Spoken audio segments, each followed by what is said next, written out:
کیونکہ حقوق ہیں پڑوسیوں کا خیال ہے، اسی لیے شیخ سعدی رحمہ اللہ رونا شروع کر دیا۔ تو قتل مومن، کسی مومن کا قتل کرنا یہ کوئی معمولی بات ہے؟ قرآن حدیث ہمیں کیا سکھا رہا ہے؟ قرآن حدیث ہمیں زندگی گزارنے کا کیا درس دیتا ہے؟ قرآن کے اندر ہمارے لیے کیا تعلیمات موجود ہیں، اور ہم اس کے برعکس ہماری زندگی کیسی ہے، ہم کیسے رویہ اختیار کرتے ہیں؟ حدیث مبارکہ کے اندر آتا ہے المسلمون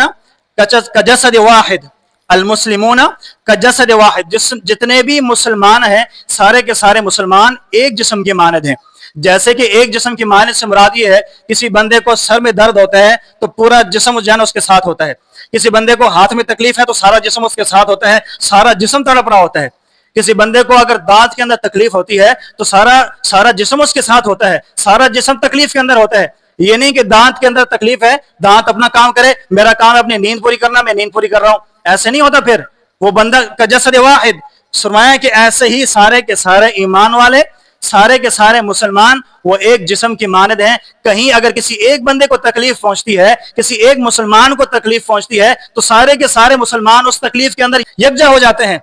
اس تکلیف یہاں تک کہ پھر قتل کرنا شروع کر دے بندہ۔ یہ تو حدیث کے بالکل مخالف آپ جا رہے ہیں۔ حدیث کے اندر آتا ہے کہ مومن کو قتل کرنا، یا یہ جو ابھی میں نے حدیث پڑھی کہ سارے کے سارے مسلمان جسد واحد ہیں، ایک بندے کو تکلیف ہوتی ہے، ایک بندے کو اگر اذیت پہنچتی ہے تو سارے کے سارے مسلمانوں کو تکلیف ہوتی ہے۔ بجائے اس کے کہ آپ ایمان والوں کے اوپر حملہ کریں، مسلمانوں کو ہی قتل کرنا شروع کر دیں، تو پھر آپ نے اس حدیث کے اوپر کہاں سے عمل کیا؟ حضور تو فرماتے ہیں کہ ان کی تکلیف کے اندر تمہیں بھی تکلیف ہونی چاہیے، ان کی تکلیف کے اندر تم بھی شامل رہو، کہ یہ ڈیوٹیاں دے رہے ہیں، یہ اتنی مشقتوں کے اندر ہیں، گھر بار کو چھوڑا ہوا ہے، یہاں پر پڑے ہوئے ہیں، ان کی تکلیف کے اندر تم بھی شامل رہو، نہ کہ یہ کہ آ کے ان لوگوں کو بھی تم نے قتل کرنا شروع کر دیا۔ یہ تو حدیث مبارکہ کے اوپر آپ لوگوں نے عمل نہ کیا۔ حضرت عمر رضی اللہ تعالیٰ عنہ نے فرمایا، راتوں کے وقت میں حضرت عمر گلیوں میں گھوما کرتے تھے، دن کے وقت میں لوگوں کے فیصلے ہوتے تھے، رات میں گلیوں میں گھوما کرتے تھے۔ حضرت عمر سے کسی نے کہا کہ حضرت آپ آرام فرمایا کریں، دن کو لوگوں کے فیصلے فرماتے رہتے ہیں، دن کی تھکاوٹ ہوتی ہے، رات کے وقت میں آپ گلیوں میں نکل جاتے ہیں۔ فرمایا کہ اگر کوئی کتا بھی دریائے دجلہ کے کنارے پیاسا مر گیا نا تو کل عمر سے پوچھا جائے گا کہ کتا کیوں مرا ہے۔ تو یہ ہے ایک مسلمان کے لیے دوسرے مسلمان کے دل کے اندر نرمی، یہ ہے ایک مسلمان کے دوسرے مسلمان کے لیے جذبہ کہ دوسرے مسلمان کا خیال رکھنا ہے، اس مسلمان کا خیال رکھ کے زندگی گزارنی ہے، یہ نہیں کرنا کہ مسلمانوں کو قتل کر دینا ہے۔ اگر قتل کرے گا، شیخ الحدیث کو قتل کرے گا، شہید کرے گا، علماء کو شہید کرے گا، کسی مومن بندے کو شہید کرے گا، فیصلہ وہی ہے جو پہلی آیت میں نے آپ کے سامنے پڑھی ہے۔ خلاصہ بیان کر دیتا ہوں قاتل کے حوالے سے، وَمَن يَقْتُلْ، میں صرف ایک طرف، میرے اپنے ذہن صرف ایک طرف نہ لے کے جانا، یہ ہم میں سے بھی اگر کوئی کسی سے ایسا معاملہ ہو جاتا ہے یہاں پر گھر میں کہیں پر بھی، صرف وہ لوگ ہی نہیں، اس کے جو اشارہ صرف ان لوگوں کی طرف نہیں ہو رہا، آپ لوگ بھی سمجھ لیں، ہم لوگوں میں سے کوئی ایسا بندہ ہوا اگر اس نے ایسا فعل کر دیا، قاتل بن گیا، وَمَن يَقْتُلْ مُؤْمِنًا مُتَعَمِّدًا، جس بندے نے جان بوجھ کر قتل کر دیا، فَجَزَاؤُهُ جَهَنَّمُ خَالِدًا فِيهَا، ہمیشہ جہنم کے اندر رہے گا، ہمیشہ کے لیے۔ وَغَضِبَ اللَّهُ، اللہ غضب، اللہ کی طرف سے غصہ ہوگا، محبتیں کرنے والا اللہ، ایک حصہ دنیا میں محبت کا بھیجنے والا، ساری محبتیں اپنے پاس رکھنے والا، وہ اللہ بھی اگر غصہ کر رہا ہے تو مطلب آپ نے کام بہت بڑا غلط کر دیا ہے۔ آگے فرمایا وَلَعَنَهُ، اللہ کی لعنت بھی ہوگی، وَأَعَدَّ لَهُ عَذَابًا عَظِيمًا، اور اللہ تعالیٰ کی طرف سے بڑا عذاب بھی اس کے لیے تیار کر رکھا ہے۔ اللہ تبارک و تعالیٰ سے دعا ہے کہ اللہ تبارک و تعالیٰ میں اس بڑے جرم سے ہم سب کو دور فرما دے، اور جو حدیث مبارکہ جو آخر سے جو پہلے پڑھی المسلمون کجسد واحد، اللہ تعالیٰ ہمیں اس حدیث پر عمل کی، اور باقی بھی ساری حدیثیں بڑی ہیں، ایسے ہی آپس میں اتفاق اتحاد کے ساتھ محبتوں کے ساتھ رہنے کی توفیق نصیب فرمائے، قتل و غارت گری سے اللہ تعالیٰ ہم سب کو محفوظ فرما دے۔ وآخر دعوانا الحمدللہ۔